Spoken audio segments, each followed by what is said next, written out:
আসসালামু আলাইকুম, শুভ সন্ধ্যা বন্ধুরা, কেমন আছেন? আমি আজকে সন্ধ্যায় সুজির পিঠা বানাচ্ছি। এখন আমি সুজির পিঠা বানানোর জন্য সুজিটা আমি প্রথমে 5 মিনিটের জন্য রেস্টে রেখে দিয়েছিলাম পানিতে ভিজিয়ে। আমি তারপরে একটা ডিম দিয়ে দিচ্ছি সুজির ভিতরে। আসলে এভাবে 5 মিনিট রেস্টে রেখে দিয়ে বানিয়ে দেখবেন কতটা সুন্দর। এখন আমি এখানে 1 চা চামচ চিনি দিয়ে দিব। 1 চা চামচ চিনি দেওয়া হয়ে গেলে এখন আমি 1 চা চামচ গুঁড়া দুধ দিয়ে দেবো ভিতরে। গুঁড়া দুধটা 1 চামচ দিয়ে সুন্দর করে এখন আমি সমস্ত উপকরণ দিব। এখন আমি 1 চিমটি এখানে লবণ দিব, খুব বেশি না, সামান্য পরিমাণে একটু লবণ, একটু বেকিং পাউডার দিয়ে আমি এটা সুন্দর করে হাত দিয়ে মাখিয়ে নিব। আসলে বন্ধুরা, এটা হাত দিয়ে মাখিয়ে নিতে হবে সমস্ত উপকরণগুলো।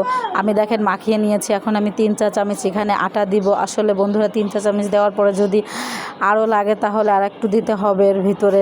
মাখানোর পরে বোঝা যাবে। দেখেন আমার আরও লাগবে, আমি আরও 2 চা চামচ আটা এখানে দিয়ে দিচ্ছি। দিয়ে আমি এখন সুন্দর করে তেল বসিয়ে দিয়েছিলাম গরম করার জন্য চুলায়। তেলটা গরম হয়ে গেছে। আমি এই যে 5 মিনিট রেস্টে রেখে দেওয়ার পরে আমি এখানে নিয়ে আসছি। দেখেন এখন আমি সুন্দর করে ভেজে নেব এক একটা করে। আমি এখন তেলের ভিতরে দিয়ে দিব।